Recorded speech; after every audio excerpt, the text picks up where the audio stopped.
Superman arrive en juillet sur vos écrans. Le reboot de Superman par James Gunn va animer, on l'espère, le box-office américain. Dans cette phase de super-héros fatigue, on se pose la question aujourd'hui de savoir, va-t-il taper le milliard de dollars? Vous le savez, certains films Marvel y sont arrivés. Warner a toujours eu des difficultés, même si certains Batman, on va le voir, on réussit à ce pari un petit peu fou. Le milliard, c'est le Graal. Ces films coûtent cher à fabriquer, vous le savez, puisque beaucoup d'effets spéciaux, énormément de frais engagés et surtout beaucoup d'ambition. C'est véritablement un pari pour Warner de relancer ça. Ils ont un atout majeur dans leur manche. Il s'agit de James Gunn qui, malgré, vous le savez, l'insuccès de son Suicide Squad, sorti en pleine pandémie et pas forcément soutenu comme il fallait, c'est pourtant un excellent film, eh bien, il a performé, surperformé avec ses 3 Gardiens de la Galaxie, qui n'ont pas d'ailleurs tapé le milliard. Les 3 Gardiens de la Galaxie, je suis allé vérifier, c'est des films qui sont entre 750 et 850 millions de dollars, c'est exceptionnel, hein. Si le nouveau Superman arrive à faire entre 750 et 850, ce sera tout simplement fabuleux, mais il faut avoir en tête que James Gunn n'a jamais réussi à taper le milliard de dollars à une époque où Marvel tapait le milliard de dollars. Donc c'est vrai que ça reste un outsider. Le monde a changé, les codes ne sont plus les mêmes. Il y a eu cette super-héros fatigue, il y a eu ces successions de mauvais films chez Warner, chez Marvel et chez Sony.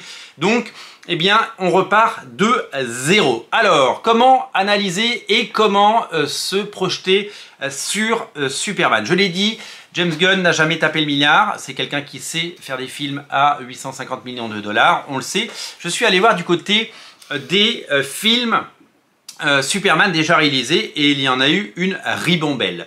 Les premiers films Superman, c'est une autre époque. C'est les années 70 et 80. C'est très compliqué de comparer.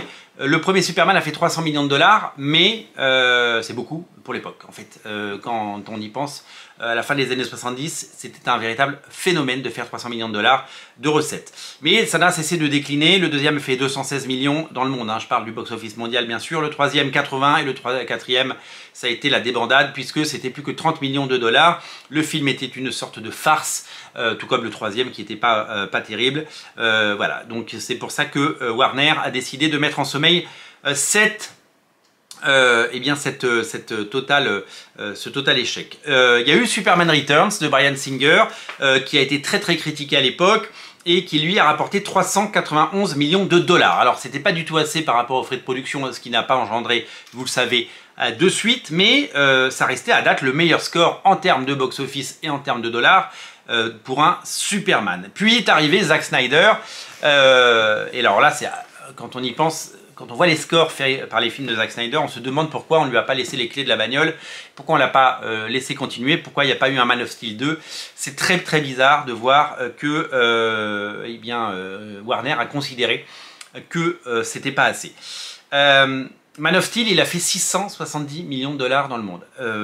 Pour un relaunch de Superman, pour un film assez adulte, pour un film qui était le nouveau départ d'un nouvel univers, un peu comme le Iron Man en 2008.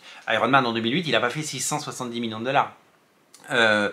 Comment ça se fait qu'ils n'aient pas dit tout de suite, ça y est, on tient quelque chose? C'est une base super solide, 670 millions de dollars, pour créer quelque chose. Alors évidemment, à l'époque, Marvel tapait déjà des scores de folie. Donc Warner n'était pas content. Pourquoi notre Superman, il ne surperforme pas? Donc ils ont commencé à pointer du doigt le fait que le film était trop sombre, pas comme il faut, pas aussi lumineux et pas aussi édulcoré que peuvent l'être certains films Marvel. Et donc ça a commencé à être le début des problèmes. Mais pourtant, ils ont greenlighté. Alors ça, on sait qu'ils sont allés trop vite, hein, ce Batman versus Superman.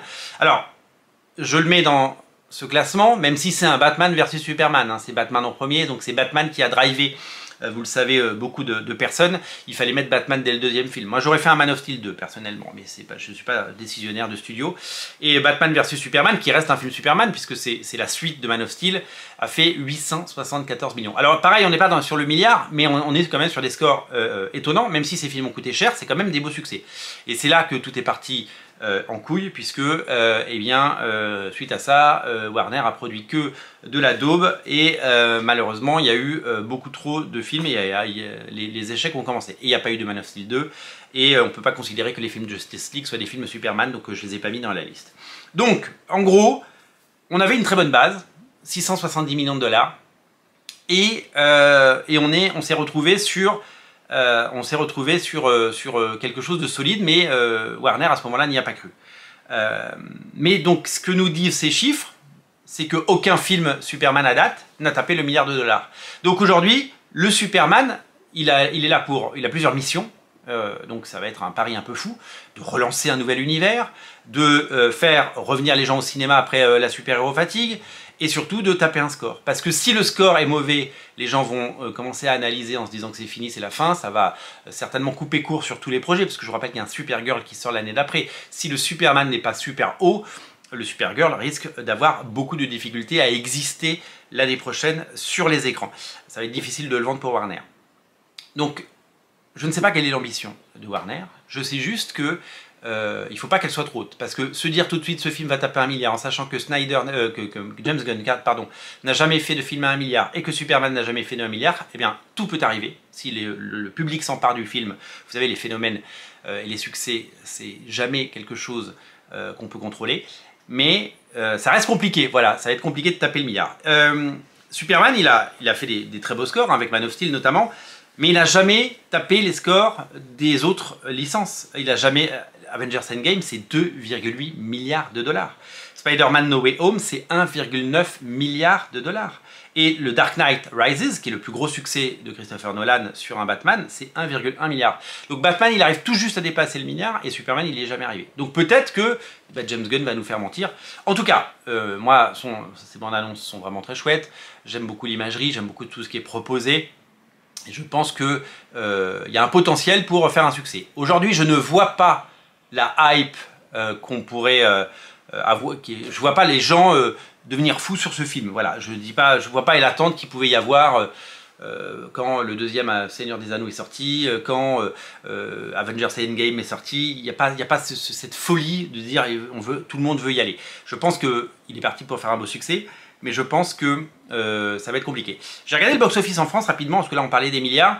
Le premier Superman des années 70 avec Christopher Reeve, il a fait 2,6 millions d'entrées, et après ça n'a fait que décliner.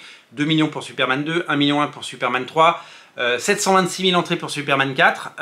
Après quand Superman Returns est arrivé, on est remonté, il a pris la 3e place avec 2,4 millions, et sinon Man of Steel, il a fait 2,3 millions, ce qui est pas exceptionnel, c'est un bon score, hein, mais c'est pas exceptionnel. Batman vs Superman, il a fait 2,5 millions. Je vous rappelle que Avengers Endgame, en termes d'entrée, il a fait 6,9 millions en France.